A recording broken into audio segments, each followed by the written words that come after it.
Welcome to జ్ఞాన Prasunamba astro channel. ఇవాళ వీడియోలో 2024 నూతన సంవత్సర ఫలితాలు అనే వరుసలో తులారాశికి వార్షిక గ్రహాల ఆధారంగా ఎలాంటి ఫలితాలు ఉంటాయని ఇప్పుడు తెలుసుకుందాము. కాలపురుషుని సప్తమ రాశి తులారాశి. శుక్రుని పురుష రాశి. శుక్రునికి స్వంత రాశి మూల త్రికోణ రాశి. రవిని నీచం చేసే రాశి. శని ఉచ్చం పొందే రాశి. ఈ రాశిలో చిత్తా నక్షత్రం 3-4 పాదాలు, స్వాతి నక్షత్రం 4 పాదాలు, విశాఖ నక్షత్రం 3 పాదాలు ఉంటాయి. జీవితంలో సముదాయం, సొసైటీని సూచించే రాశి ఈ తులారాశి.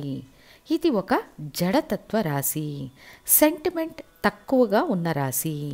నిజాయితీ కల రాశి. ఎందుకంటే ఇక్కడ శని భగవానుడు ఉచ్చం అవుతారు కావున వీళ్ళు నిజాయితీగా ఉంటారు. అధికారం, అంతస్తు, హోదా అంటే ఇష్టపడకుండా నా పని జరిగితే చాలు అనే వ్యాపార చతురత కలిగిన రాసుల్లో తుల కూడా ఒకటి. ఈ తులారాశికి నూతన సంవత్సరం మొదలయ్యే సమయంలో గురు భగవానుడు రాశికి సప్తమ స్థానంలో ఉండి మీ రాశిని వీక్షిస్తున్నారు.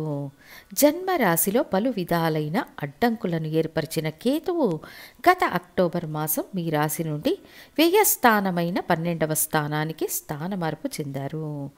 రాహువు, కేతువు మరియు శనికి ఈ సంవత్సరం చివరి వరకు అంటే 2024 వరకు ఎటువంటి స్థాన మార్పు ఉండదు.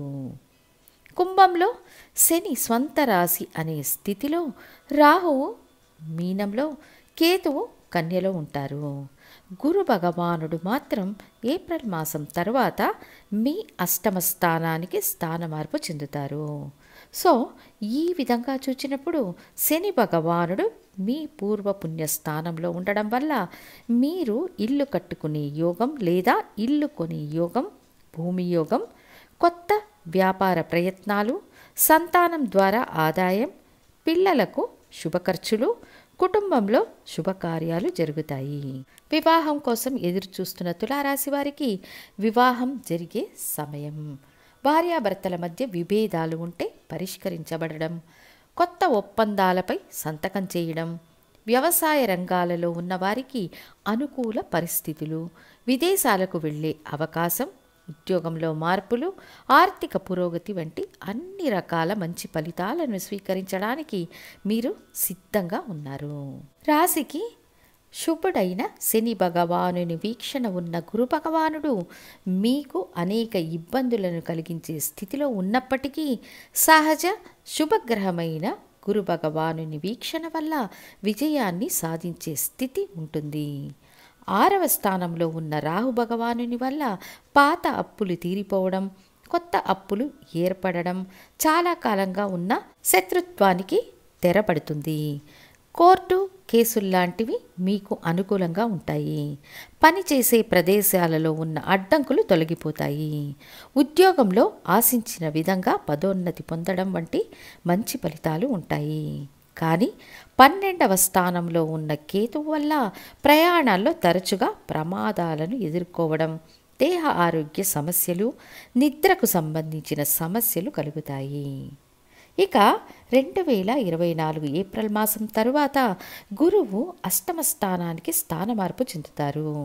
అష్టమ స్థానంలో గురువు ఉండడం మంచిది కాదు అన్నా కూడా 6వ స్థానాధిపతి అష్టమ స్థానంలో ఉన్నారనే ఆధారంగా విపరీత రాజయోగం యాక్టివేట్ అయ్యి విదేశవాసం, విదేశాలకు వెళ్ళే అవకాశం, శుభ ఖర్చులు, ఆకస్మిక అదృష్టం, ఆర్థిక అభివృద్ధి ఉంటాయి. ఇంకా పంచమ స్థానంలో ఉన్న శని భగవానుని వల్ల మీ కీర్తి, గౌరవం, అంతస్తు పెరుగుతాయి. విద్యార్థులకు చదువులోని ఆటంకాలు తొలగిపోతాయి. ఉన్నత విద్యాభ్యాసం కోసం చేసే ప్రయత్నాలు ఫలిస్తాయి.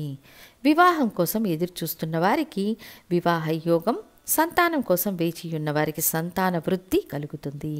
పిల్లలకు సంబంధించిన శుభకార్యాలు జరిగే అవకాశాలు ఉంటాయి. స్వంత వ్యాపారం చేస్తున్న వారికి కొత్త ఆర్డర్లను పొందడం, తద్వారా మంచి వృద్ధి లాంటి ఫలితాలు ఉంటాయి. వార్షిక గ్రహాలలో అనేక గ్రహాలు మీకు సాధకంగా ఉండడం వల్ల అదనంగా మంచి ఫలితాలు ఉంటాయి. ముఖ్యంగా శని, రాహువు కేతు ఉన్న స్థానాలు బాగుంటాయి. అలాగే సహజ శుభగ్రహమైన గురు భగవానుడున్న స్థానం శుభకార్యాలు జరిపించడానికి అనుకూలంగా ఉంటుంది. మొత్తానికి 2024 నూతన సంవత్సరం ఇష్టదైవ కులదైవ ఆరాధనతో పాటు లక్ష్మీ నరసింహస్వామిని ఆరాధించడం వల్ల మీరు ఖచ్చితంగా అభివృద్ధి, విజయం లాంటి ఫలితాలను అనుకూల దశాభక్తులు జరుగుతున్నప్పుడు పొందుతారనేది వాస్తవం. మీ రాశికి దాదాపు 75% మంచి ఫలితాలు ఉంటాయి. అయితే అయన శయన భోగం మరియు వృధా ప్రయాణాలు లాంటి విషయాలలో కొంచెం జాగ్రత్తగా ఉండాలని తెలియజేస్తూ ఇంకొక వీడియోలో వృశ్చిక రాశికి నూతన సంవత్సరం ఎలాంటి ఫలితాలను ఇస్తుందో తెలుసుకుందాము. ధన్యవాదాలు.